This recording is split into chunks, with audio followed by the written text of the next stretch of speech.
हम Meta ads से शुरू करेंगे और मेटा एड्स के बाद हमारा टॉपिक होगा गूगल एड्स। देखिए, सबसे पहले एक बात जहन नशीन कर लीजिए कि मेटा एड्स हो या गूगल एड्स हो या इसके अलावा टिकटॉक एड्स हैं या स्नैपचैट एड्स हैं, जो भी प्लेटफॉर्म हो, हमें सबसे पहले उसके बेस को समझना पड़ेगा। जस्ट लाइक मेटा प्लेटफॉर्म पे जाकर और डैशबोर्ड पे ऐड चला देना ये काफी नहीं होता, इससे रिजल्ट्स पर नहीं आते और क्लाइंट्स जो हैं वो सेटिस्फाई नहीं होते। तो मैं बेसिक जगह से शुरू करता हूं ताकि हमारी ना एक बेस बहुत अच्छे से बन सके और यही बेस हमारी दीगर प्लेटफॉर्म्स आप जहां सीखेंगे तो उसमें ये बहुत अहम रोल प्ले करेगा। लेकिन सबसे पहले इस बात को समझना जरूरी है कि हमारे एक एडवर्टाइजर को 4 फैक्टर्स हैं जिस पर बहुत जरूरी मतलब समझना चाहिए। एक उसका प्लेटफॉर्म है। अब प्लेटफॉर्म में फेसबुक हो सकता है, इंस्टाग्राम हो सकता है, गूगल है, टिकटॉक है, स्नैपचैट्स हैं, यूट्यूब है and so on, many platforms हैं। हमें प्लेटफॉर्म की अंडरस्टैंडिंग बहुत जरूरी है। कोई सा भी प्लेटफॉर्म हो, हमें उसका इन डेप्थ नॉलेज होना चाहिए ताकि हम उसके ऊपर हर किस्म का काम कर सकें। अच्छा, इसके बाद आता है एक बिजनेस। अब बिजनेस के अंदर 2 चीजें हो सकती हैं, या तो कोई प्रोडक्ट होगी या कोई सर्विसेज होंगी। प्रोडक्ट के हवाले से अगर हम देखें तो कोई ई कॉमर्स का हमारे पास प्लेटफॉर्म होगा, उस पर कोई ना कोई शख्स कुछ ना कुछ सेल कर रहा होगा, या फिर सर्विसेज का होगा कि आप किसी भी शोबे से मुतालिक किसी दूसरे फर्द को कोई सर्विस प्रोवाइड कर रहे हैं, जैसे डिजिटल मार्केटिंग एजेंसी है आपकी और आप लोगों को अपनी social media marketing services provide करते हैं, ग्राफिक डिजाइनिंग की सर्विसेज प्रोवाइड करते हैं एंड सो ऑन। तीसरे नंबर पर हमारे पास आता है यूजर। यूजर वो शख्स है जो प्लेटफॉर्म को इस्तेमाल कर रहा है और इस्तेमाल करते हुए उसके सामने कुछ एड्स आ रहे होते हैं, ये यूजर है। उसके बाद एक चीज आती है मार्केटर, जो कि हम लोग होते हैं। अच्छा, अब होगा ये कि मार्केटर ना किसी भी प्लेटफॉर्म का इंतखाब करेगा और इंतखाब करने के बाद मतलब उस दुरुस्त प्लेटफॉर्म का इंतखाब करने के बाद वो यूजर के बिहेवियर को समझा के जो मेरा प्रोडक्ट है या जो मेरी सर्विस है कौन सी टाइप के यूजर को अट्रैक्ट करेगी। अगर अट्रैक्ट नहीं भी करेगी तो एज अ मार्केटर मैं अपनी कौन सी स्ट्रेटेजी ऐसी लगाऊं कि वो यूजर को माइंड में क्लिक कर जाए और यूजर उसमें इंटरेस्ट लेना शुरू कर दे। तो इस तरह मार्केटर किसी प्लेटफॉर्म का इंतखाब करके यूजर के बिहेवियर को देखते हुए बिजनेस को प्रमोट करेगा। ये 4 चीजें हैं जो बहुत अहम हैं किसी भी एड्स को सीखने के लिए। तो चूंकि हमारा पहला सेशन होगा मेटा एड्स का, तो इस पर हम मेटा एड्स के हवाले से मतलब जो हमारा प्लेटफॉर्म है वो मेटा एड्स के हवाले से हम देखेंगे। अच्छा, अब इसके बाद सिर्फ एड चलाना मकसद नहीं होता। आप देखें, मैंने 3 बुलेट पॉइंट्स लिखे हैं कि जब भी आप कोई एड चलाएंगे, ये अभी सिर्फ पहले बात इसलिए बता रहा हूं ताकि एक ये वाली बात क्लियर हो जाए कि हम सबसे पहले बिजनेस को अंडरस्टैंड करेंगे। बिजनेस की अंडरस्टैंडिंग के बाद फिर हम अपनी स्ट्रेटेजी को डिवाइस करेंगे कि हमें किस तरह की स्ट्रेटेजी किन हालात में किन प्लेटफॉर्म्स के जरिए किस यूजर को दिखाने के लिए बनानी चाहिए। जब ये 2 काम कर लेंगे देन उसके बाद हम एग्जीक्यूशन के स्टेज में जाएंगे। एग्जीक्यूट करने के बाद हम अपनी चीजों को एनालाइज करेंगे। एनालाइज करने के बाद हम दोबारा से अपनी स्ट्रेटेजी को चेंज करेंगे। अगर उससे हमें मतलूबा रिजल्ट नहीं मिल रहा देन हम उसको दोबारा एग्जीक्यूट करेंगे और ये प्रोसेस चलता रहेगा। सिर्फ हम एनालाइज करेंगे, अगर रिजल्ट्स अच्छे हैं देन हम उसको स्केल कर देते हैं। यहां तक तो ये बातें बिल्कुल क्लियर हो गई हैं। अब हम जरा दूसरी तरफ चलते हैं कि मेटा एड्स को शुरू कहां से किया जाए। आपके सामने मैंने एक और स्क्रीन शेयर की है कि जो हमारा फेसबुक है, अच्छा, मेटा से मुराद हमारे पास 5 किस्म के प्लेटफॉर्म्स हैं। एक फेसबुक है, एक इंस्टाग्राम है, एक व्हाट्सएप है और एक थ्रेड है हमारे पास। ये जो प्लेटफॉर्म्स हैं ये मेटा के प्लेटफॉर्म्स हैं। इसमें सबसे इंपॉर्टेंट हमारे पास फेसबुक और इंस्टाग्राम है जिसके हम एड्स के लिए आज यहाँ बैठे जमा हुए हैं। देखें, अहम बात यह है कि हमारे पास तकरीबन 1 बिलियन डेली एक्टिव यूजर्स हैं फेसबुक इस्तेमाल करने वाले और हमारा जो पोटेंशियल कस्टमर है वो तकरीबन 1.72 आवर्स मतलब रोजाना फेसबुक और इंस्टाग्राम को देता है। चूंकि आजकल इंस्टाग्राम बहुत ज्यादा यूज हो रहा है, फेसबुक से भी ज्यादा आगे चला गया है, तो अप्रोक्सीमेट 2 आवर्स के करीब एक शख्स नॉर्मल इंस्टाग्राम और फेसबुक को यूज कर रहा होता है। जब इतनी बड़ी ऑडियंस हमारे पास है तो फिर हम उसमें क्या करते हैं कि अपनी राइट ऑडियंस को तलाश करते हैं और डिफरेंट एड फॉर्मेट्स को यूज करते हुए अपनी सर्विसेज या अपनी प्रोडक्ट उस शख्स तक हम पहुंचाने की कोशिश करते हैं। हम फेसबुक इसलिए सीख रहे होते हैं। अच्छा, फिर तीसरी बात यह है कि फेसबुक जो है वो हमारे पास इसमें बहुत ज्यादा पावरफुल टारगेटिंग ऑप्शंस होते हैं। हम इस कस्टमर सकते हैं, कस्टमर को बहुत अच्छे से टारगेट कर सकते हैं, कस्टमर को रीटारगेट कर सकते हैं, और इस तरह के बहुत ऑप्शन फेसबुक के जरिए मिल जाते हैं और इससे हम बहुत अच्छे तरीके से अपनी ऑडियंस को टारगेट कर लेते हैं। अच्छा, चौथा पॉइंट वही है कि हम ऑडियंस को जब टारगेट करते हैं तो वापस उसी ऑडियंस को रीटारगेट भी कर सकते हैं, ताकि अगर कोई एक शख्स हमारी प्रोडक्ट या सर्विस ना ले सका हो लेकिन उसने इंटरेस्ट लिया हो, तो हम दोबारा से उस शख्स को दिखा के हम अपनी चीज को दोबारा से सेल कर सकते हैं या सर्विस दे सकते हैं। क्योंकि फेसबुक हो या दीगर प्लेटफॉर्म्स हो, इस पर अटेंशन स्पैन बहुत कम है। चूंकि हम क्लिक करते रहते हैं, स्क्रॉल करते रहते हैं, एक चीज हमारे सामने आती है, स्क्रॉल किया, पहली चीज जहन से उतर गई, दूसरी सामने आ गई, इस तरह जहन उलझता रहता है। तो फिर हम ऑडियंस को अपनी रीटारगेट करते हैं ताकि वो चीज दोबारा रिकॉल हो और वो हमारी या हमारी प्रोडक्ट में दोबारा ले चीज परचेज करे या सर्विस हासिल करे। अच्छा, अब इसमें close customer on different platforms 5वें नंबर का पॉइंट है। जब आप फेसबुक एड्स या इंस्टाग्राम एड्स लगाएंगे तो उसके लिए हमारे पास कुछ अहम टूल्स होने चाहिए, जैसे कि वेबसाइट है कि हम अपने ऑडियंस को ले के कहाँ जाना चाह रहे हैं, किसी वेबसाइट पर, मैसेंजर में या व्हाट्सएप पर या इंस्टाग्राम पर, मतलब जहां हमारा टारगेटेड एक पेज या टारगेटेड स्टेशन होगा, हम उसको चीजों को करने के बाद नंबर 6 पे हमने लिखा हुआ है कि भाई metrics to analyse results and improve performance, के हम ओवरऑल जो काम करेंगे उसमें परफॉर्मेंस को एनालाइज करेंगे, मैट्रिक्स को एनालाइज करेंगे। इससे हमें मदद ये मिलती है कि हमारा जो एड है या हमारी जो मतलब जो मकसद है वो पूरा हो भी रहा है या जस्ट हमारा एड स्पेंड वेस्ट हो रहा है।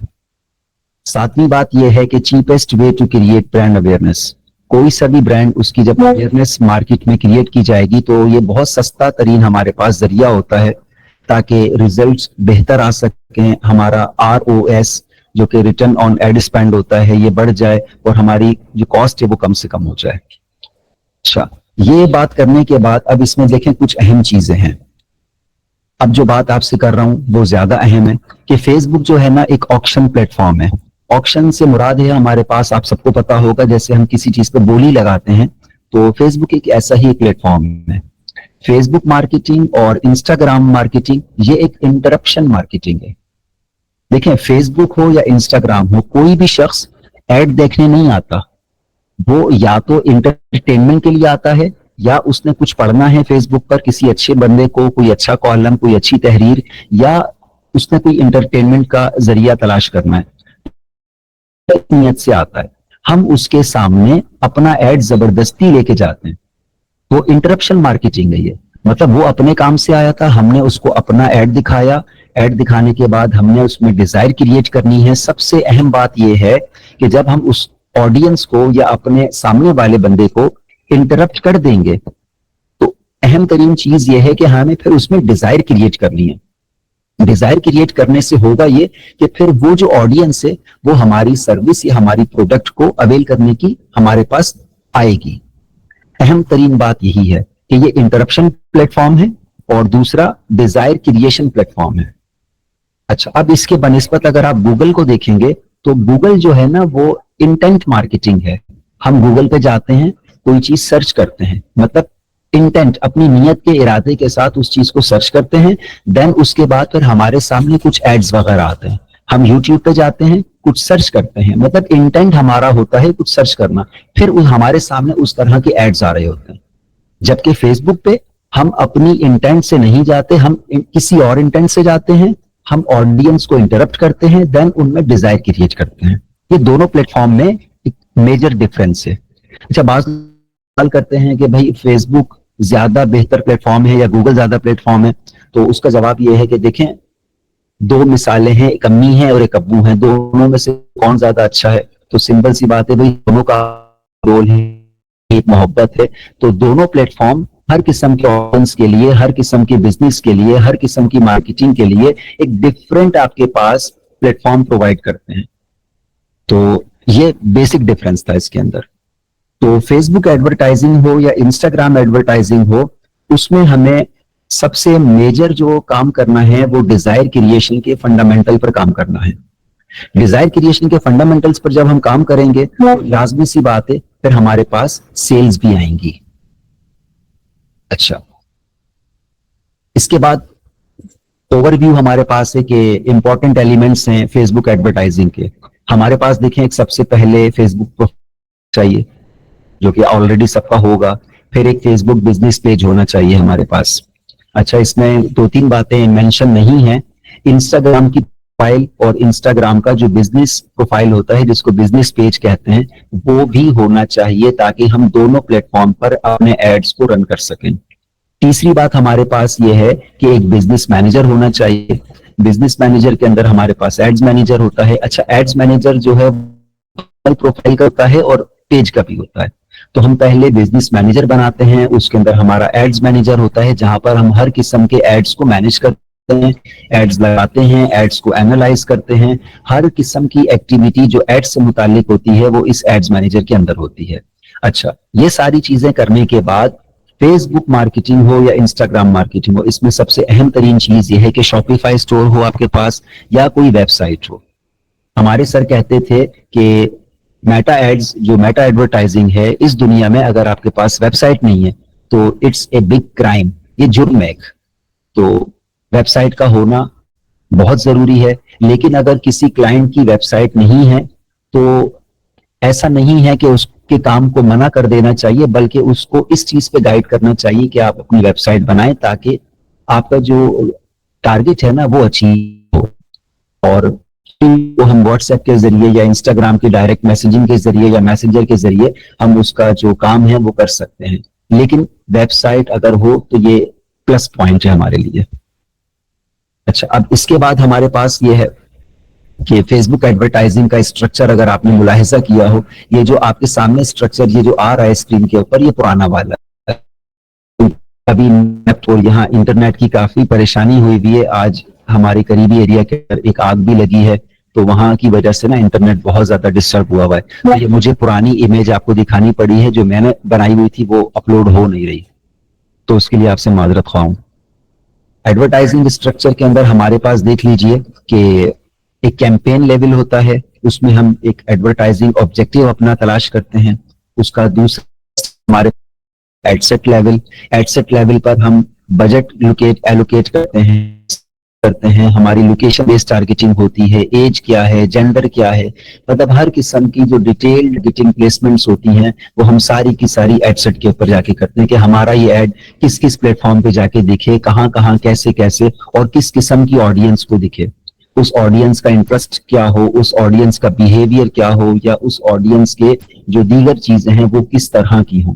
देन उसके बाद हमारे पास तीसरी स्टेज आती है एड क्रिएटिव की, जो कि हमारा खालिसतन एक ऐड होता है, जो कि इमेज की फॉर्म में भी हो सकता है, जो कि वीडियो की फॉर्म में भी हो सकता है, जो कैरोसल फॉर्म में भी हो सकता है, कलेक्शन फॉर्म में भी हो सकता है, और स्टोरी के अंदर भी हमारे ये एड्स आते हैं। जैसे आपने फेसबुक पर स्टोरीज का सेक्शन होता है, वहां भी एड्स आ जाते हैं। तो मतलब ये इस तरह का ये बना हुआ होता है। अच्छा, इसके बाद हमारे पास ये आपके सामने मैंने अभी जो बताया था ये वही है, कैंपेन लेवल है। कैंपेन के अंदर हम एडसेट लगाते हैं और उसके बाद हम एक ऐड लगाते हैं। कैंपेन का एक ऑब्जेक्टिव होता है, याद रखिएगा जब आप बिजनेस को अंडरस्टैंड करते हैं तो यही चीज होती है कि हमें जब बिजनेस की अंडरस्टैंडिंग हो जाती है तो हमें अपना ऑब्जेक्टिव समझ में आ जाता है कि भाई हमें किस किस्म का ऑब्जेक्टिव चूज करना है। लेट्स सपोज कि अगर किसी शख्स को अपनी प्रोडक्ट सेल करनी है और वो ट्रैफिक का ऑब्जेक्टिव चूज कर लेगा, तो याद रखिएगा फेसबुक जो है ना वो ट्रैफिक ऑब्जेक्टिव उसको मिला हुआ है, वो ज्यादा से ज्यादा ट्रैफिक लेकर आएगा, ना कि वो सेल्स लेकर आएगा। यानी कि लेट सपोज कि अगर 1000 लोग आपके पास आ रहे हैं ट्रैफिक की सूरत में, लेकिन जरूरी नहीं है कि वो 1000 लोग आपकी जो प्रोडक्ट ऑब्जेक्टिव चूज किया हुआ था। तो इस तरह जो भी ऑब्जेक्टिव होगा, अगर वो दुरुस्त ऑब्जेक्टिव आपने चूज नहीं किया तो आपके पास रिजल्ट्स अच्छे नहीं आएंगे और मेटा को ये समझने में परेशानी हो कि आप गलत ऑब्जेक्टिव चूज कर रहे हैं। अच्छा, कैंपेन लेवल जो है उसमें एक ऑब्जेक्टिव होता है, उसके अंदर आप मल्टीपल एडसेट्स लगा सकते हैं, जरूरी नहीं कि सिर्फ एक ही एडसेट हो, मल्टीपल एडसेट्स हो सकते हैं, और हर एडसेट के अंदर एक ऐड भी लग सकता है, एक से ज्यादा ऐड भी लग सकते हैं। ये आपको बहुत सारी बातें मालूम होंगी, ये मैं बस एक मुख्तसर सा ओवरव्यू दे रहा हूं ताकि हम थोड़ा सा आगे बढ़ सकें और जो बड़े काम हैं फिर उसके ऊपर हम जाएं। अच्छा, फिर एक अहम बात होती है हमारे पास फेसबुक पिक्सल। ये पिक्सल क्या चीज है? ये एक जावा स्क्रिप्ट कोड होता है जो हमारी वेबसाइट के ऊपर, इसको हम लिंक करते हैं फेसबुक से जरिए, और फिर जो हमारा यूजर है वो हमारे फेसबुक के या हमारी वेबसाइट के जिस जिस जगह पेज पर जा रहा होता है, फेसबुक का ये पिक्सल उसे ट्रैक करता है और हमें बताता है कि भाई इतने यूजर्स हैं जो फला पेज पे गए थे, जिन्होंने प्रोडक्ट पे क्लिक किया था, फला जगह जाके उन्होंने एक्शन लिया था कोई। तो उससे हमें समझने में आसानी हो जाती है कि एक यूजर हमारी प्रोडक्ट पेज पे जा रहा है, प्रोडक्ट देख भी रहा है, लेकिन वो परचेज नहीं कर रहा। तो अब वो परचेज क्यों नहीं कर रहा? अब इसका सवाल, मतलब इस सवाल अब हम जानने की जरूरत है कि हो सकता है कि हमारी प्रोडक्ट की कॉस्ट ज्यादा हो सकता है कि हमारी जो प्रोडक्ट की इमेज है वो अट्रैक्टिव ना हो, इसलिए यूजर उसको परचेज नहीं कर रहा। हो सकता है कि हमारा जो वो उस पर अटैचमेंट है, मतलब एड टू कार्ट और परचेज की जो सारी डिटेल्स हैं वो इतनी ज्यादा हो कि हमारा यूजर कंफ्यूज हो रहा हो और वो नहीं परचेज कर रहा। या हो सकता है कि हमारा जो कार्ड की अटैचमेंट है और परचेजिंग का जो सारा तरीका कार है वो खासा मुश्किल है, इस वजह से यूजर उसको नहीं जान पा रहा। तो फेसबुक पिक्सल के जरिए हमें इस तरह की चीजों को एनालाइज करने में हेल्प मिलती है। फिर मजीद ये भी होता है कि बाज दफा कि हमारे पास इंप्रेशंस भी आ रहे हैं, लोग देख रहे हैं, सब कुछ देख रहे हैं, लेकिन कोई हमारी वेबसाइट पे नहीं जा रहा।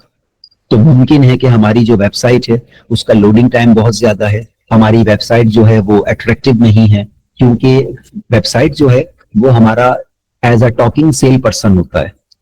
चूंकि हम फिजिकल स्टोर तो रखते नहीं है इंटरनेट की दुनिया में, हम उसको ऑनलाइन ही दिखाने के लिए फिर एक वेबसाइट बनाते हैं जो हमारा स्टोर होता है। जितना अच्छा स्टोर आपका विजिबल होगा उतनी ऑडियंस अट्रैक्ट होकर आपके पास आती है।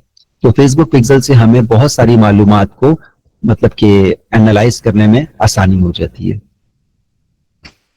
अच्छा, अब इसके बाद जो हमारा मेटा एड्स का टॉपिक है उसमें कुछ चीजें हैं कि आपने फनल का सुना होगा, जिन भाइयों ने नहीं सुना तो बहुत आसान सी चीजें देखें। एक फनल होती है, फनल से मुराद, ये डायग्राम आपके सामने है, ऊपर चीज डाली तो वो बहुत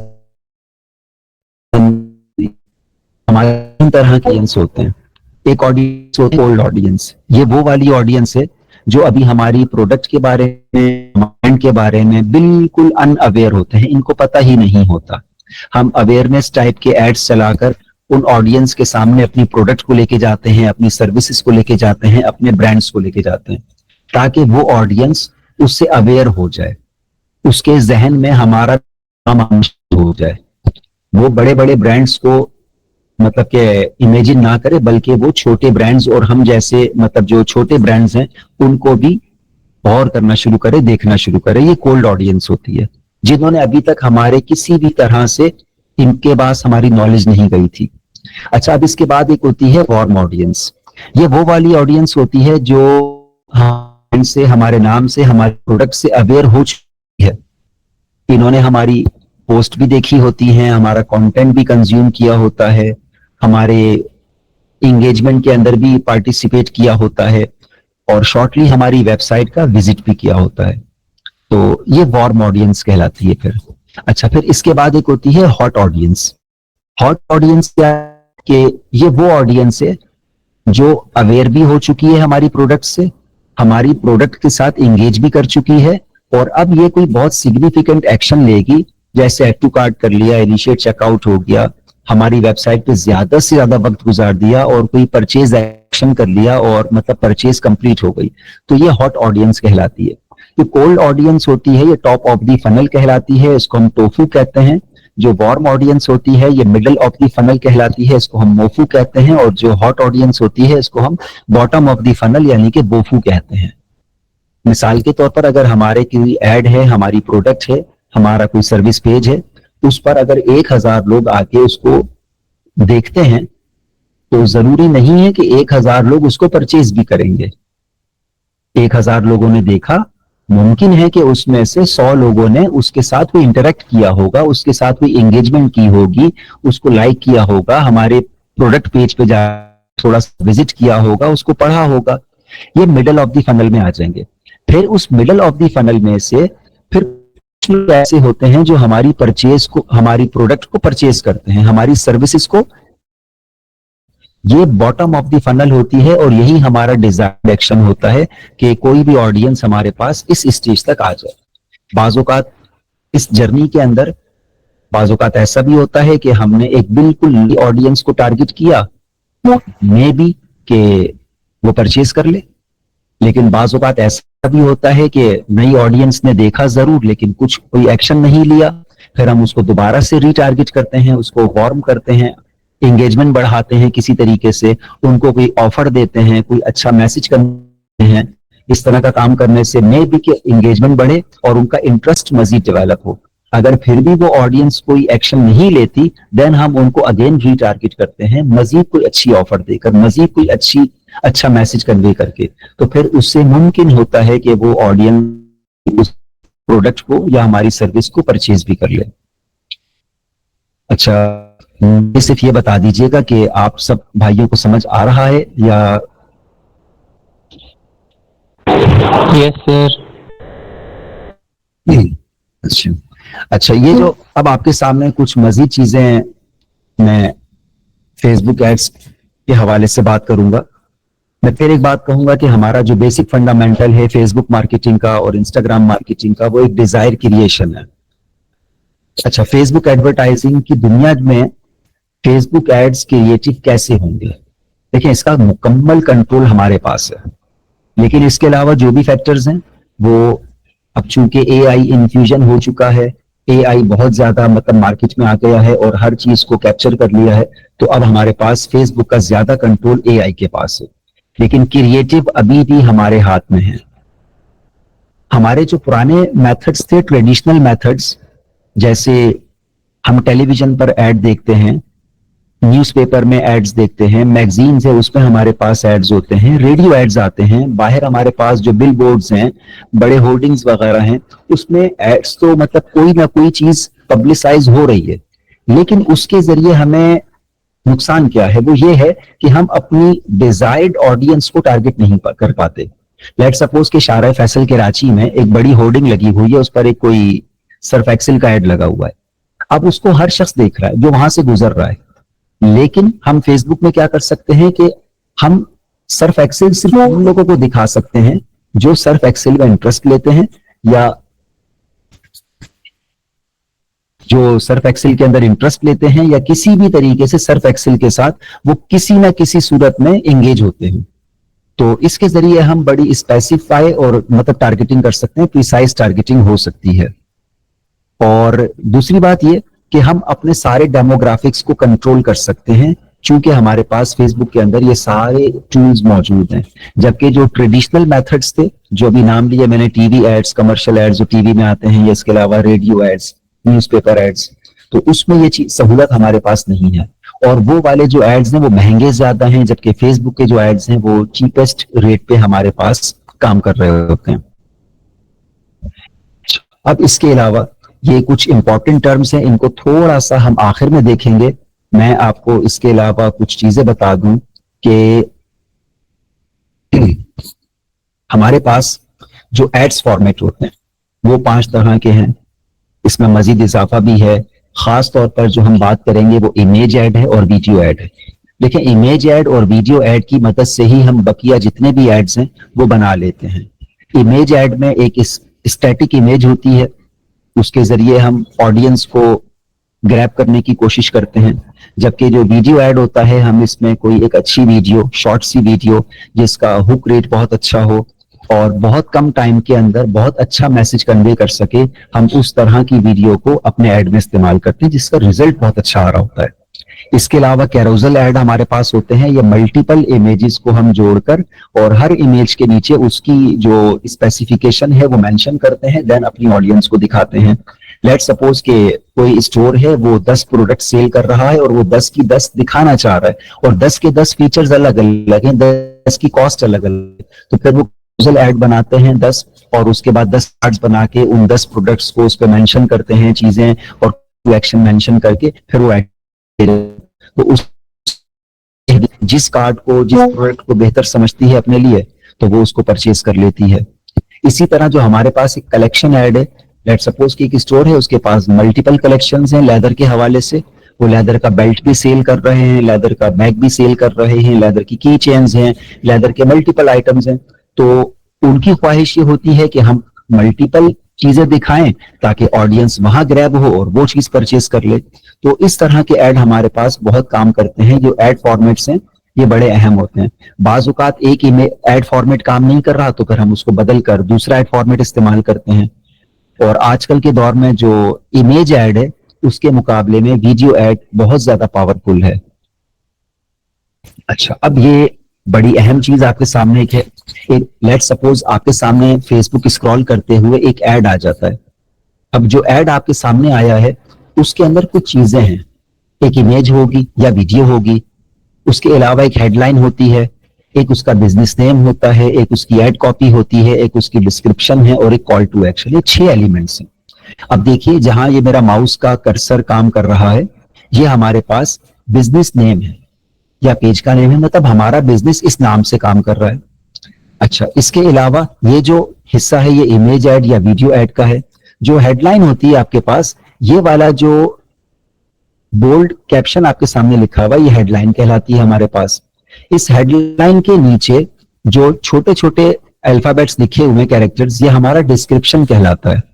और ये जो नाम के नीचे, स्पॉन्सर्ड के नीचे कुछ लिखा हुआ आता है जिसको हम क्लिक करते हैं तो खासा बड़ा एक एरिया खुलता है जिसमें हमारी इस इमेज या इस वीडियो के मुतालिक खासी मालूमात होती है प्रोडक्ट की। इसको हम एड कॉपी कहते हैं। और ये जो लर्न मोर लिखा हुआ है या इस जगह व्हाट्सएप लिखा हुआ हो या मैसेंजर लिखा हुआ हो, ये हमारा कॉल टू एक्शन होता है। याद रखिएगा कि जब भी कोई यूजर कोई ऐड देखता है तो उसकी नजर जो सबसे पहले जाती है वो इमेज की तरफ जाती है। और ये बहुत माइक्रो सेकेंड्स के अंदर मतलब चल रहा होता है सब कुछ। सबसे पहले उसकी नजर जो जाएगी वो इमेज की तरफ या वीडियो की तरफ जाती है, देन उसके बाद उसकी जो नजर है वो हेडलाइन की तरफ जाती है। इट मीन्स कि इमेज या वीडियो आपकी बहुत जानदार होनी चाहिए। नेक्स्ट, आपकी जो हेडलाइन है वो इतनी अच्छी हो कि ऑडियंस देखते साथ ही रुक जाए, मतलब वो स्क्रॉल ना कर सके। फिर तीसरे नंबर पर हमारे पास जो उसका एक अहम तरीन हिस्सा होता है जिस पर नजर ठहरती है वो कॉल टू एक्शन होता है। फर्स्ट आपकी इमेज है, सेकंड आपकी हेडलाइन है और थर्ड आपके पास जो आता है वो कॉल टू एक्शन का जाता है। फोर्थ नंबर पे फिर उस जो हेडलाइन होती है उसके नीचे का जो डिस्क्रिप्शन होता है फिर हम उसको देखते हैं। देन सबसे लास्ट में हम जाके अपनी एड कॉपी को खोलते हैं।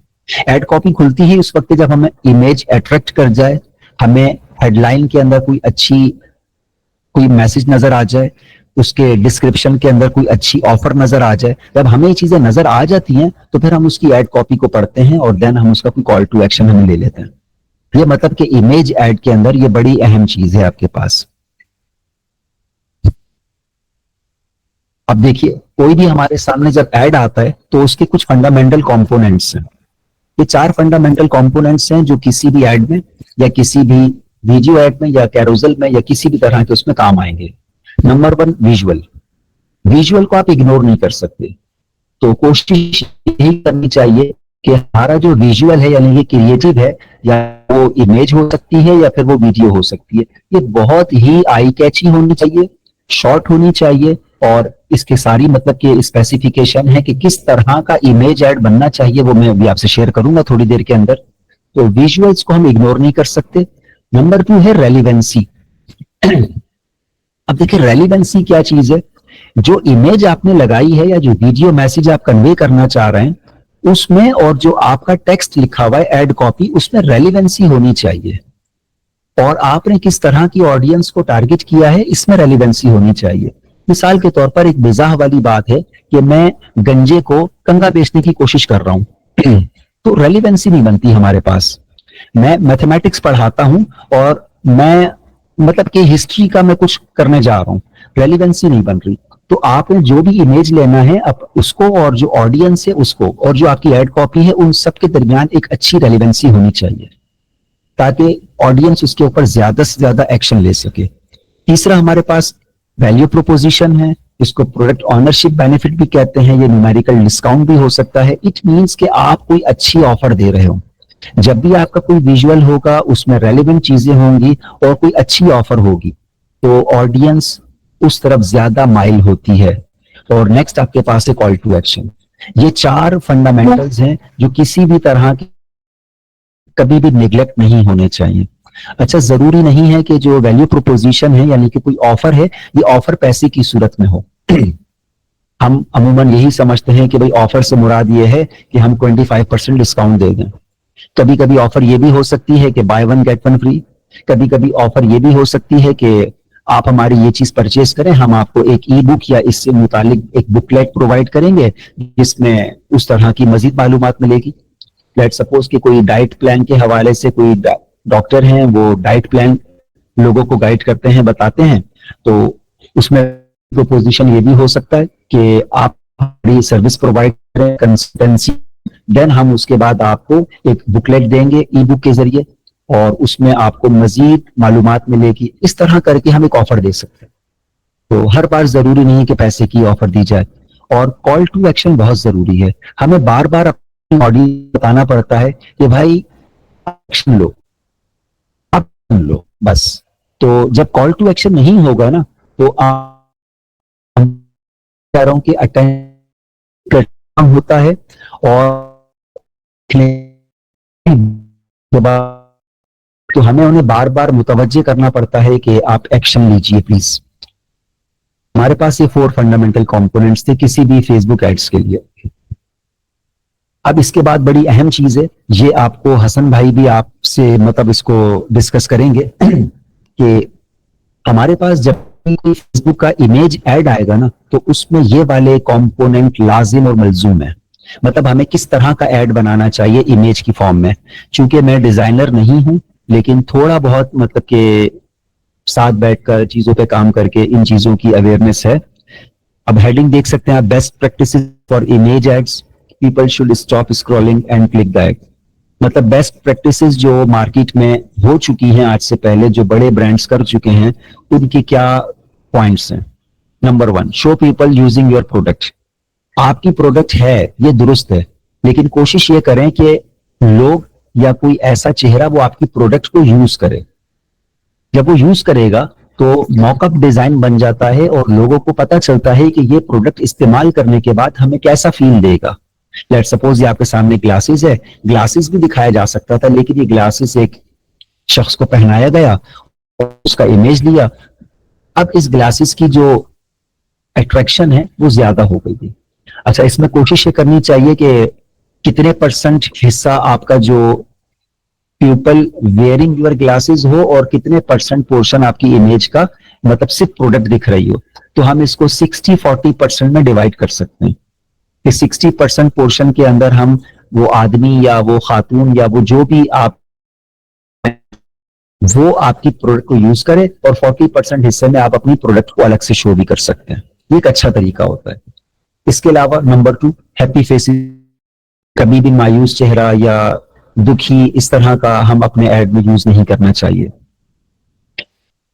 अपने ऐड में बॉर्डर जरूर दें। जो भी आप प्रोडक्ट की इमेज या जो भी चीज बना रहे हैं उसका एक बॉर्डर होना चाहिए। लेकिन जब बॉर्डर होता है ना तो इंसानी जो जहन है वो उस बॉर्डर के अंदर, बाउंड्री के अंदर आ जाता है और वो उस बॉर्डर के अंदर वाली चीजों पर गौर करना शुरू कर देता है। और अमूमन ऐसा होता है कि जब बॉर्डर नहीं होता तो इंसान चारों तरफ देख रहा होता है और किसी स्पेसिफिक चीज के ऊपर ठहर नहीं पाता, उसकी तवज्जो रुक नहीं पाती, कॉन्सेंट्रेट नहीं कर पाता। तो बॉर्डर का होना बहुत जरूरी है। नंबर 4, प्रोडक्ट सेंटर में होनी चाहिए। अमूमन ऐसे एड्स बहुत सारे लोग बनाते हैं कि प्रोडक्ट कहीं लेफ्ट राइट या अप एंड डाउन कहीं एक जगह मौजूद है और बीच का जो एरिया है वो खाली हुआ है। मतलब कि नेगेटिव स्पेस नहीं होना चाहिए। प्रोडक्ट को हमेशा सेंटर में रखें, इससे एक अच्छा इंपैक्ट पड़ता है। कोशिश ये करनी चाहिए कि एक ही ऐड के अंदर मल्टीपल इमेजेस आप यूज कर लें। ये ना हो कि 4 इमेजेस अलग अलग बनाएं तो फिर हम उन इमेज को ऐड की सूरत में दिखा नहीं सकते। कोशिश ये करें कि आपका जो प्रोडक्ट है उसके 4 डिफरेंट फीचर्स जो हैं वो आप एक ही इमेज के अंदर दिखाने की कोशिश करें। आप इस तरीके से डिजाइन कर सकते हैं जैसे आपके सामने है, या और किसी तरीके से कि उसमें मल्टीपल चीजें आपकी प्रोडक्ट के बारे में मेंशन हो जाएं, ताकि आपकी ऑडियंस को कोई डिसीजन लेने में आसानी हो। वो ये ना हो कि आपकी वेबसाइट पे जाए, वहां पर जाके अलग अलग कैटेगरी पेज के ऊपर आपकी अलग अलग प्रोडक्ट्स को देखे, देन डिसीजन ले। उसको यहीं पर इतना वो कर दें कि वो डिसीजन यहीं लेकर आपकी वेबसाइट पे जाए और परचेज करे। इसके अलावा हाई रेजोल्यूशन इमेजेस यूज करनी चाहिए। कभी भी ब्लर इमेज या ऐसी इमेज जो कि थोड़ा सा फेड हो, उस तरह की इमेज ना यूज करें। जितनी अच्छी रेजोल्यूशन होगी उतना अच्छा इम्पैक्ट पड़ता है, आंखों को अच्छा लगता है, ऑडियंस ग्रैब होती है। कोशिश करें कि जो भी आप इमेज यूज कर रहे हैं उसमें एक ही फॉन्ट यूज हो। हमारे पास मल्टीपल लोग ऐसे भी आते हैं कि प्रोडक्ट एक है, उस पर 5 डिफरेंट टाइप के फॉन्ट्स यूज हुए हैं, तो ऐसा ना करें। कोशिश ये करें कि फॉन्ट ऐसा यूज करें जो पढ़ने में आसान हो। हमारे यहाँ बहुत ही स्टाइलिश किस्म के फॉन्ट्स यूज कर दें अगर आप डिस्क्रिप्शन के अंदर, तो वो समझना खासा मुश्किल हो जाता है। और जब आप उसको मतलब कि फेसबुक स्क्रॉल करते हुए मोबाइल पे या लैपटॉप पे अपने कंप्यूटर पे स्क्रॉल करते हैं तो इमेज छोटा होता है, तो फिर कोई भी शख्स ये नहीं करता कि इमेज पे क्लिक करे देन उसको जूम करे और पढ़ने की कोशिश करे, तो वो ऐसा होगा। तो इसीलिए फॉन्ट ऐसा यूज करना चाहिए जो जल्दी से पढ़ा जा सके। बहुत ज्यादा टेक्स्ट यूज ना करें अपनी इमेज के ऊपर, उसको पूरा अखबार ना बनाएं। कोशिश करें कि इमेज ऐसी हो कि वो अल्फाजों की कमी को पूरा कर दे। चाइनीज प्रोवर्ब है ना कि a picture is worth 10,000 words. तो बिल्कुल उसी तरह आप पिक्चर को अपना इतना मतलब कि क्रिएटिव बनाएं कि आपको टेक्स्ट कम से कम यूज करना पड़े। कलर कॉम्बिनेशन बहुत अच्छा होना चाहिए, मतलब ये एक बेस्ट प्रैक्टिसेस कहलाती हैं। उसके बाद है कि अगर आप मैसेज कोई कन्वे कर रहे हैं उस इमेज के ऊपर, तो कोशिश करें कि वो मैसेज मुख्तसर हो, शॉर्ट मैसेज हो। अच्छा, अब इसमें लिखा हुआ है कि it can be a product ownership benefit any offer, मतलब कुछ भी हो सकता है कि मतलब कोई प्रोडक्ट का बेनिफिट बता दें, कोई 2 फीचर्स बता दें, या कोई ऑफर दे दें। लेट सपोज कि ये खातून है, मतलब कि कोई स्किन केयर यूज कर रही हैं, moisture and apply makeup in 10 minutes और लेस। मतलब कि इन्होंने एक फीचर बताया है कि भाई हमारा जो स्किन केयर का है, इसको अगर आप इस्तेमाल करेंगे तो ये इस तरह होगा। तो इससे एक ऑडियंस होती है। 11 नंबर पर आपको दिया हुआ है कि कॉम्बिनेशन ऑफ गुड प्रैक्टिसेस, मतलब जो आपको पॉइंट्स बताए गए हैं इसमें आप चीजों को कंबाइन करें, बेस्ट प्रैक्टिसेस बनाएं और फिर उसको इस्तेमाल करें।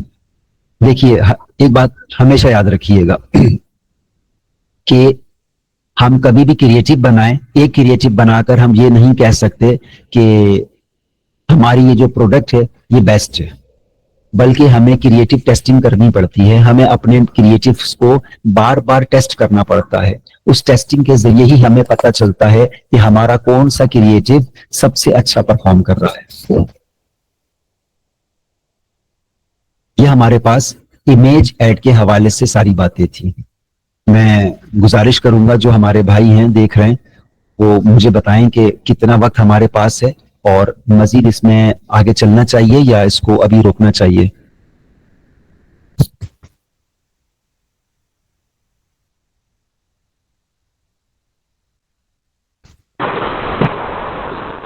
सर मेरे ख्याल से सर मौजूद नहीं है, आप देख लें अगर आपका कंटेंट रहता है तो हम मजीद कंटिन्यू कर लेते हैं, लेकिन इफ़ यू अंडरस्टैंड कि यहाँ तक बेहतर है तो वो कर लेते हैं। और अगर आप लोगों के क्वेश्चंस लेना चाह रहे हैं, मतलब लाइक क्वेरीज जो हैं वो रिजॉल्व करना चाह रहे हैं, तो वो कर लेते हैं। जैसे आपको बेहतर लग रहा है, आप अगर अवेलेबल हैं तो जैसे आप चाहेंगे वैसे कर लेते हैं।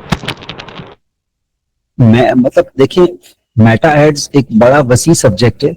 मैं आज जस्ट एक इंट्रोडक्शन चाह रहा था तो ये हो गया, तो इसको अगली क्लास पे रख लेते हैं। जो बकिया चीजें हैं, खास तौर पे अभी इमेज ऐड के हवाले से था, वीडियो ऐड है, और फिर इमेज एड्स और वीडियो एड्स के जो इंपॉर्टेंट एलिमेंट्स हैं, किस तरह का ऐड बनना चाहिए, किस तरह की ऐड कॉपी होनी चाहिए, किस तरह की हेडलाइन होनी चाहिए, किस तरह की डिस्क्रिप्शन होनी चाहिए, इन सब की अलग अलग गाइड्स हैं। ये मैं आप सबसे शेयर भी कर दूंगा।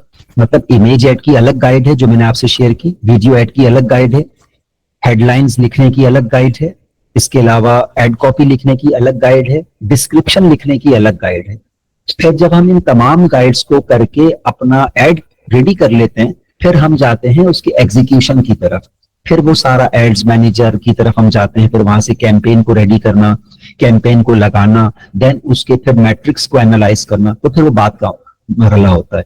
तो मेरे ख्याल में आज इतना ही रख लेते हैं। तो अगर आप भाइयों का किसी का कोई क्वेश्चन हो तो आप कर लीजिए, फिर मजीद इसको अगली क्लास में फिर हम लेके चलेंगे, और कोशिश ये करूंगा कि अगली क्लास के अंदर चीजों को थोड़ा मुख्तसर करें, वक्त से पहले करें, और जल्दी जल्दी हम इस चीज को कवर करें। ठीक हो गया सर। अब क्वेश्चंस ना आई think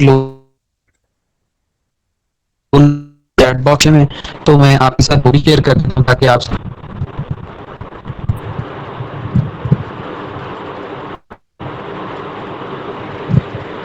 sir miss Nimra Afzal का क्वेश्चन है कि अगर हम एक बिगिनर हैं तो मैनुअल ऐड क्या एक बेस्ट ऑप्शन है और अ कैंपेन, इन दोनों में से बेस्ट ऑप्शन क्या है? मैनुअल एड से मुराद मतलब सर इन्होंने क्वेश्चन पूछा हुआ है, मतलब आप बूस्ट कैंपेन की बात कर रहे हैं? आई थिंक सर इन्होंने क्वेश्चन यही लिखा है कि if we are beginner then manual ad is a better option और अ कैंपेन। देखिए, अगर बिगिनर हैं तो सबसे पहले मेरा जवाब ये होगा कि कुछ वक्त लगा के हम अपनी स्किल्स को सीखें, उसमें अपने आप को पुख्ता करें, तो और देन हम उस अपना काम करें। एक आपका कैंपेन होती है कि मेटा पे जाएं और वहां पर कैंपेन आपके पास कोई भी आपने पोस्ट की हुई है, आप उसको बूस्ट कर सकते हैं। लेकिन बूस्ट कैंपेन का हमें नुकसान ये होता है कि वो हमारी टारगेट के पास नहीं जाता है, कि वो एक मल्टी के पास जाती है कि इस करे ना करे ना, तो बूस्ट वो एक ठीक हो गया सर। और इनका मुराद यही था कि मैनुअल एड्स ही था उससे मुराद? जी, बूस्ट ऐड था मतलब। जी। और सर नेक्स्ट क्वेश्चन है मलिक उमैर का कि how can I engage people manually and grab their attention without using paid version of ads? आवाज आपकी डिस्टॉर्ट हो रही है, काइंडली दोबारा रिपीट करें। सर ये सवाल था कि हम how can I engage people manually and grab their attention without using paid ads? देखिए, हम बिल्कुल कर सकते हैं। उसके लिए करना फिर ये होगा कि आपको वक्त देना पड़ेगा, अच्छा कंटेंट पोस्ट करना पड़ेगा, अपनी कम्युनिटी बिल्ड करनी पड़ेगी, इंगेजमेंट बढ़ानी पड़ेगी, उसको शेयर करना पड़ेगा, कम्युनिटी के साथ मुस्तकिल इंगेजमेंट करनी पड़ेगी, ब्रांड बिल्ड करना पड़ेगा, देन उसके बाद फिर हम उस पर रिजल्ट हासिल कर सकते हैं। ये एक लॉन्ग टर्म प्लान हो जाता है, जबकि पेड एड से हम पैसे देकर अपने टारगेटेड ऑडियंस को हम टारगेट कर लेते हैं। दोनों तरीके से किया जा सकता है, लेकिन कम वक्त में ऑडियंस को ग्रैब करना फिर हम एडवर्टाइजिंग से करते हैं।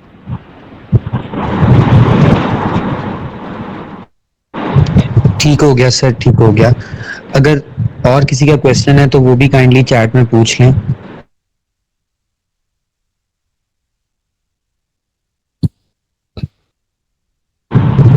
यस, ये रिकॉर्डेड सेशन है और इसकी रिकॉर्डिंग मिल जाएगी आप लोगों को। अस्सलाम वालेकुम सर, मेरी आवाज आ रही? जी बिल्कुल आ रही है। सर मेरा क्वेश्चन ये था कि मैंने ना रिसेंटली एक ड्रॉप शिपिंग जो था मुझे उसमें इंटरेस्ट था, तो मैंने सीखा और अभी तकरीबन चल ही रहा है। तो सर ने जो हमें ऐड चलाना सिखाया, उनमें ये सारी चीजें जो थी ना वो सर ने हमें सिखाई थी। तो उसमें हुआ ये कि मैंने एक ऐड चलाया अपने प्रोडक्ट का, जिसमें मैंने जो है ना वो एक प्रोडक्ट सिलेक्ट किया और उसका ऐड चलाया। ऐड की रीच भी अच्छी थी, लेकिन ये था कि मुझे ऑर्डर जो थे ना, मतलब लोग आते थे पूछ के चले जाते थे, और सिर्फ इतने ज्यादा लोगों में मुझे सिर्फ एक बंदे ने जो है ना वो ऑर्डर प्लेस किया। तो अब इसकी क्या वजह हो सकती है कि हमने सेट नहीं किया हुआ कि हमारी ऐड जो है वो किन लोगों तक जाना चाहिए, एज, जेंडर, ये सारी चीजें फिर मैटर करती हैं इसमें। देखिए, इसके ना मल्टीपल रीजंस हो सकते हैं। सबसे पहली बात ये कि मे बी कि हमारी जो ऑडियंस है वो दुरुस्त टारगेट ना हुई हो। दूसरी बात, मे बी कि हमारा जो प्लेटफॉर्म है वो दुरुस्त प्लेटफॉर्म नहीं था। हो सकता है कि वो ऑडियंस टिकटॉक की हो, हमने उसको यूट्यूब पे चला दिया हो सकता है कि वो ऑडियंस इंस्टाग्राम की हो, मैंने उसको यूट्यूब पे चला दिया। प्लेटफॉर्म का भी एक इशू हो सकता है। तीसरी बात यह है कि क्या हमारा जो इमेज था, जो हमारा एड था, वो इतना आई कैची था कि हमारी ऑडियंस को ग्रैब कर पा रहा हो। अगर ग्रैब कर रहा है और परचेज नहीं कर रहा, तो इसका मतलब यह है कि फिर इशू कहीं और है। या तो हम अच्छी ऑफर नहीं दे पा रहे हैं, या फिर हम हमारा जो प्रोडक्ट पेज है वेबसाइट का, हमारी वेबसाइट अच्छी नहीं बनी हुई, या हो सकता है कि हमारी वेबसाइट के ऊपर जो परचेजिंग ऑप्शंस हैं वो खासे डिफिकल्ट हुए हुए हैं।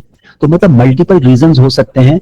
ये उस सूरत में होगा कि अगर आप मुझे डेटा शेयर कर दें ना, जो आपने ऐड चलाया है उसका मैट्रिक्स शेयर करते हैं, तो मैं आपको बता सकूंगा। अगर आपने वीडियो ऐड चलाया है तो उसमें फिर हमारा हुक रेट होता है, होल्ड रेट होता है, उसका सीटीआर क्या आ रहा है, उसके इंप्रेशंस कितने हैं, उसकी रीच क्या आ रही है। इन तमाम मैट्रिक्स को देखते हुए फिर हम बता सकेंगे कि भाई आपका ऐड मसला कहाँ आ रहा है। मैट्रिक्स शेयर कर दीजिए, मैं इंशाल्लाह कर दूंगा। जी जी सर, ठीक है। और सर मेरे ख्याल में आपकी जो बातें हैं इनसे मैं ये कंक्लूजन निकाली है कि मेरे ख्याल में अगर हम चाहे ड्रॉप शिपिंग ही कर रहे हैं तो उससे पहले हमें जो है ना वो मेटा ऐड के बारे में पूरी ग्रिप होनी चाहिए। मतलब हमें पहले इस पे भी पूरा फोकस करके सीखना चाहिए, ना कि मेंटोर ने बस बताया कि ऐसे ऐड चला दें और बस। मतलब ये इतना काफी नहीं है। मतलब आपके लेक्चर से मुझे ये चीज जो है रियलाइज हो रही है कि पहले मुझे मेटा ऐड पे वर्क करना चाहिए और फिर मुझे उस तरफ आना चाहिए, क्योंकि ऐसे तो मेरा बजट वेस्ट होगा ना, कि अगर मैं ऐसे चलाऊंगी एड, पेड ऐड, तो फिर वो मुझे कोई फायदा हासिल नहीं होगा। तो पहले मुझे इस पे फोकस करना चाहिए और फिर मुझे जो है ना ड्रॉप शिपिंग को आगे लेके जाना चाहिए। तो मैं इंशाल्लाह जरूर आपके साथ जो है वो शेयर करूंगी, फिर आप मुझे जरूर गाइड कीजिएगा। Thank you so much. जी, आप दुरुस्त कह रही हैं, ऐसा ही है। देखिए, प्लेटफॉर्म को समझना बहुत जरूरी होता है। प्लेटफॉर्म के बाद हमें अपने यूजर को और अपने प्रोडक्ट को समझना बहुत जरूरी होता है। जब हमें तीनों चीजों की समझ आ जाती है तो फिर हम अपनी स्ट्रेटेजी बनाते हैं, देन हम उसको एग्जीक्यूट करते हैं। एग्जीक्यूशन के बाद मैं फिर कहूंगा हम एनालाइज करते हैं, एनालाइज करने के बाद हम दोबारा एग्जीक्यूट करते हैं, और इस तरीके से हमारा ये प्रोसेस चलता रहता है, देन रिजल्ट्स आते हैं। Okay sir, okay sir, thank you sir, thank. Sir next question की तरफ चलें। जी जी बिल्कुल।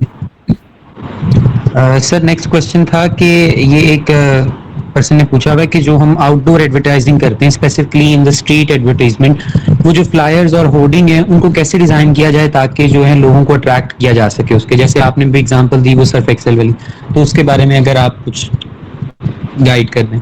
मुझे सवाल भाई। सर क्वेश्चन ये है कि आउटडोर एडवर्टाइजिंग जो है specifically in the street advertisement, जो उसमें फ्लायर और वो जो पोस्टर्स बिल्ड किए जाते हैं उनको किस तरह से आई कैची बनाया जाए और किस तरह अट्रैक्ट किया जाए उससे लोगों को। देखिए, डिजाइनिंग के कुछ फंडामेंटल्स हैं। मैंने आपके साथ अभी जो शेयर किया वो किसी जो हम ऐड हो रहा होता है उसके जो इम्पोर्टेंट एलिमेंट्स हैं मैंने वो शेयर किए। आप इन पॉइंट्स को यूज अपनी इमेज को, अपने फ्लायर्स को अट्रैक्टिव बना सकते हैं। मजीद ये है कि जो हमारे डिजाइनर भाई हैं हसन रजा, आप उनसे भी इस हवाले से गाइडलाइन लीजिएगा कि इमेज पोस्टर बनाने के लिए हमें किस तरह का काम करना चाहिए, फ्लायर्स बनाने के लिए किस तरह का काम करना चाहिए। सबसे अहम ये देखें, जो हमारा कंपैरिजन है ना, हमें उसको स्टडी करना पड़ेगा। ऐसा नहीं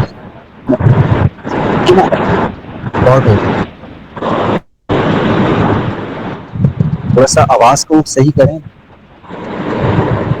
जी सर। ये आवाज का शोर आ सर अब क्लियर है। मैं यहाँ से म्यूट कर दूं आपको, अगर बुरा ना माने तो। जी जी। आप अपना माइक म्यूट करेंगे प्लीज, वो आवाज का शोर शायद। हाँ जी, मैं आपसे ये कह रहा था कि हमें ना सबसे पहले अपने कंपेटिटर को वो स्टडी करना पड़ता है। लेट सपोज कि मैं एक ब्रांड हूं और मैं कोई स्किन केयर, कोई लिपस्टिक है, कोई इस तरह का मेकअप का कोई सामान है, कोई लोशन है, या लेट सपोज कोई शैम्पू है, मैं उसको मार्केट करना चाह रहा हूं। तो सबसे पहले मैं ये देखूंगा कि मार्केट में शैम्पू बेचने वाले और कितने लोग हैं और वो क्या कर रहे हैं और वो किस तरह कर रहे हैं। मैं जाके उनके फेसबुक पेजेस को विजिट करूंगा, उनके इंस्टाग्राम पेजेस को विजिट करूंगा, उनकी इमेजेस देखूंगा, उनकी वीडियोस देखूंगा। इस तरह आप के करीब अपने जो कंपेटिटर्स हैं उनको ऑब्जर्व करें, उनके एड्स को, उनकी इमेजेस को, उनकी वीडियोस को अच्छी तरह स्टडी करें। देन उसके बाद फिर आप अपनी इमेज और वीडियो जो बनाएंगे ना, वो फिर उन तमाम चीजों को जो आपको आई कैची लग रही हैं, जिस पर एंगेजमेंट बहुत ज्यादा आ रही है, उन चीजों को देखते हुए आप अपने उस फ्लायर में, उस इमेज के अंदर वो चीजें इंडक्ट करेंगे, तो उससे आपके पास बेहतरी आती है। मजीद ये है कि जो डिजाइनिंग का जो हमारा सेक्शन है हसन भाई लेंगे, वो आपको इसमें मजीद गाइड भी करेंगे कि किस तरीके से इमेजेस को अट्रैक्टिव बनाया जाए।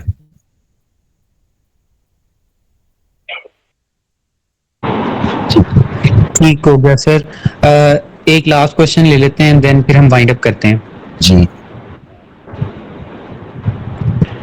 सर लास्ट क्वेश्चन है कि how can we use Meta ads to create a customer journey from awareness to purchase. इस बात थोड़ा सा हमारा आगे का है, लेकिन सिंपल है कि हम सबसे पहले जो प्रोडक्ट या हमारी सर्विस है, हम उसको अवेयरनेस कैंपेन के जरिए अपने ऑडियंस के सामने लेके जाते हैं। हम उस कोल्ड ऑडियंस को वार्म करने की कोशिश करते हैं। हम फिर उसको वार्म बनाते हैं, उनके साथ इंगेज करते हैं, उनको अपने वेबसाइट पे लेके जाते हैं, प्रोडक्ट पेज पे लेके जाते हैं, उनको ऑफर्स देते हैं, मैसेजेस कन्वे करते हैं। अगर वो फिर भी एक्शन नहीं लेते तो देन हम उसको फिर सेल्स की तरफ लेके जाते हैं। डायरेक्टली हम सेल्स कैंपेन चला के अपनी प्रोडक्ट को सेल नहीं कर सकते। पहले हमें थोड़ी सी मार्केट में जगह बनानी है। जगह जब बनती है अवेयरनेस के जरिए, तो फिर हम मेटा और जो हमारी वेबसाइट है उसमें पिक्सल जो कनेक्ट करते हैं, पिक्सल हमें राइट ऑडियंस के पास लेके जाता है कि किस किस शख्स को हमारा जो प्रोडक्ट है उसमें इंटरेस्ट है। पिक्सल फिर हमारी हेल्प करता है हर तरह से। पिक्सल हमें समझाने में और हमें समझने में मदद देता है। देन उसके बाद फिर हम सेल्स की तरफ जाते हैं तो रिजल्ट्स बेहतर आते हैं। लेकिन अगर डायरेक्ट सेल्स कैंपेन चलाई तो मुमकिन है कि रिजल्ट्स बेहतर ना आए, क्योंकि उसमें ऑडियंस अवेयर ही नहीं होती। ऑडियंस उस वक्त परचेज करेगी जब ऑडियंस उसके मुतालिक 100% श्योर हो जाएगी। अगर क्लियर हो गया तो बता दें, अगर नहीं तो मैं मजीद इसमें ऐड कर दूं कुछ। ठीक हो गया sir, thank you so much sir, thank you.